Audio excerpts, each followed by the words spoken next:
Hey guys, welcome to the study with Mayank. मैं हूं आपका मयंक। हम लोगों की यहाँ पर पीसीएस स्पेशल डेली जीके की सीरीज चल रही है। आज आपकी तारीख है 2 अगस्त। आज के वीडियो में हम लोग प्राचीन भारत के इतिहास से संबंधित प्रश्नों को देखेंगे। तो चलिए स्टार्ट करते हैं आज का वीडियो। देखते हैं मैं क्या क्या डिस्कस करना है यहाँ पर।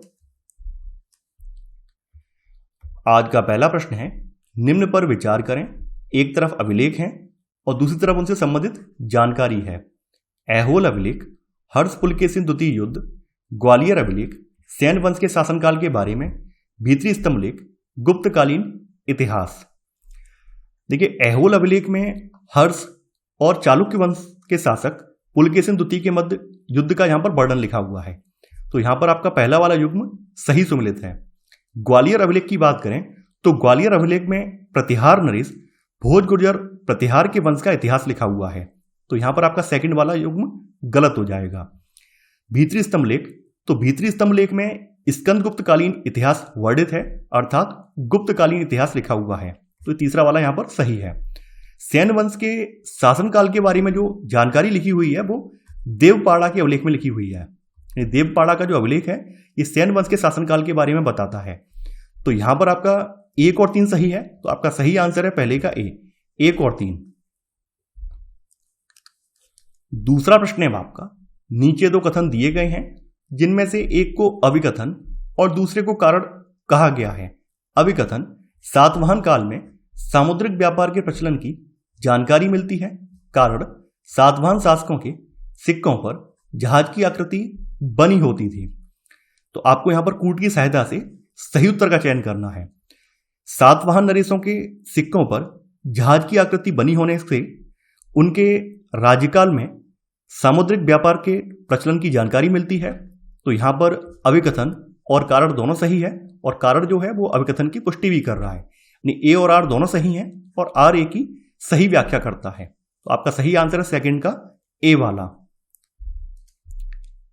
तीसरा प्रश्न है आपका, आहत सिक्कों के बारे में निम्नलिखित में से कौन सा एक कथन असत्य है। यहां पर कौन सा एक कथन गलत है ये आपको बताना है। इनका चलन 5वीं शताब्दी ईसा पूर्व के आसपास था। इन सिक्कों पर विभिन्न आकृतियों के साथ लेख भी उत्कीर्ण होता था।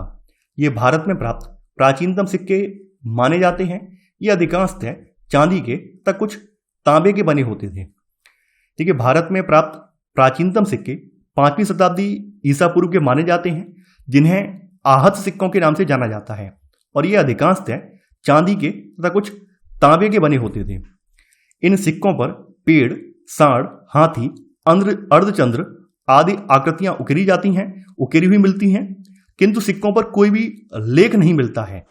तो यहां पर आपका पहला वाला भी सही है, सी वाला भी सही है, लेकिन बी वाला गलत है। देखिए, इन पर विभिन्न प्रकार की आकृतियां, जिनमें बताया मैंने अभी, पेड़, सांड, हाथी, अर्धचंद्र, ये सब आकृतियां उकेरी हुई मिलती हैं, लेकिन सिक्कों पर कोई भी लेख लिखा नहीं मिलता है। ठप्पा मारकर बनाए जाने की वजह से इन सिक्कों को आहत सिक्का कहा गया है। तो यहां पर आपका सही आंसर है तीसरे का बी वाला। चौथा प्रश्न है आपका, पुनर्जन्म का स्पष्ट उल्लेख पहली बार किस उपनिषद में मिलता है। मुंडकोपनिषद, ईशोपनिषद, बृहदारण्यक उपनिषद, छांदोग्य उपनिषद। बृहदारण्यक उपनिषद अन्य उपनिषदों की तुलना में अधिक विशाल है। इसमें विधेयराज जनक के विजय का उल्लेख मिलता है। पुनर्जन्म का स्पष्ट उल्लेख पहली बार इसी उपनिषद में मिलता है। तो यहां पर आपका सही आंसर है चौथे का सी वाला, यानी बृहदारण्यक उपनिषद।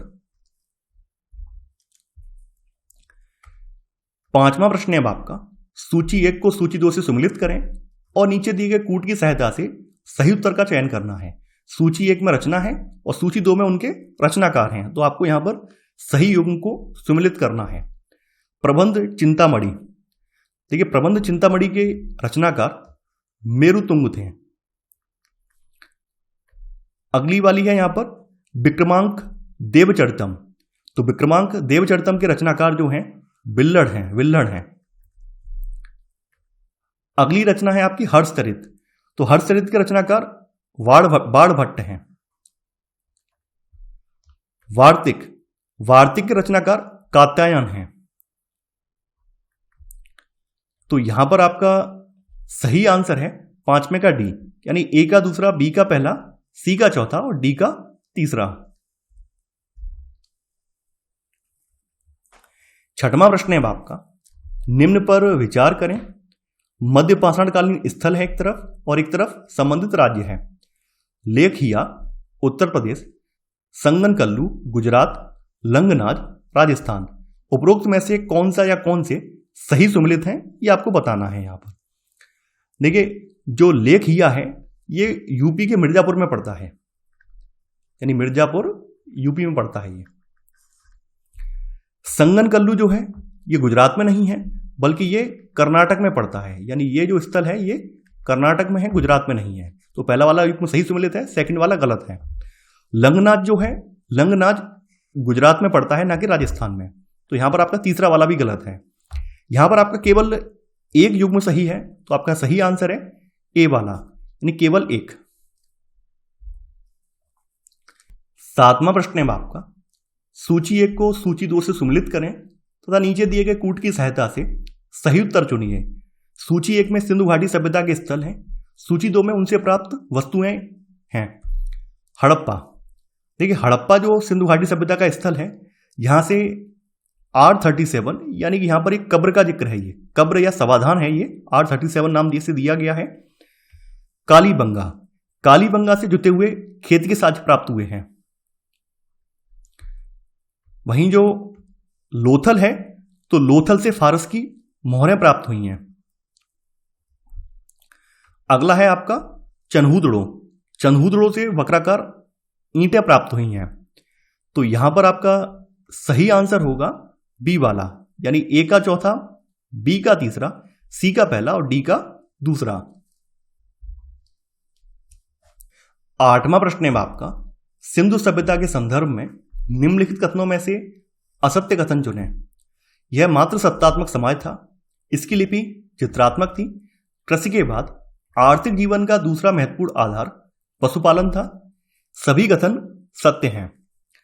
देखिए, सिंधु घाटी सभ्यता का जो टाइम पीरियड है वो आज से लगभग 2500 से लेकर 1500 ईसा पूर्व के बीच माना जाता है, कि लगभग ये आज से 2500 से लेकर 1500 ईसा पूर्व रही है ये।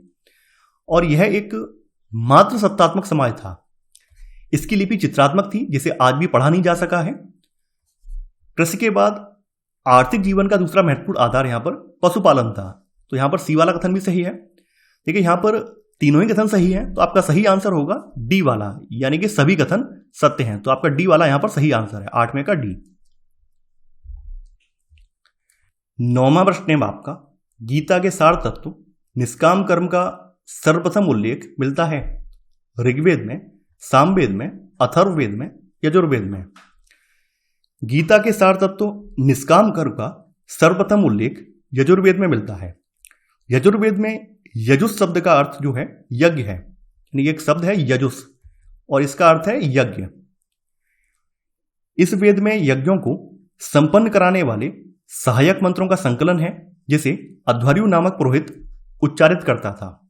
यानी कि इसके मंत्रों को उच्चारित करने वाले जो पुरोहित का नाम अध्वर्यु है, अध्वर्यु, कई बार पूछा गया है ये। तो यहां पर आपका सही आंसर है 9वें का डी वाला। 10वां प्रश्न है आपका, ऋग्वैदिक कालीन राजनीतिक इकाइयों का सबसे छोटे से सबसे बड़े तक का सही क्रम है कुल, विस, ग्राम, जन, विस, ग्राम, कुल, जन, ग्राम, जन, विस, कुल, कुल, ग्राम, विस, जन।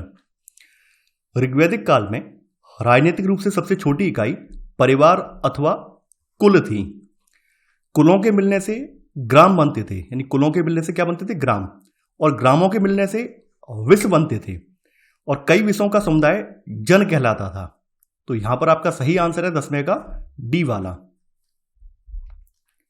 तो ये था हमारा आज का वीडियो। आई होप आपको आज का वीडियो पसंद आया होगा।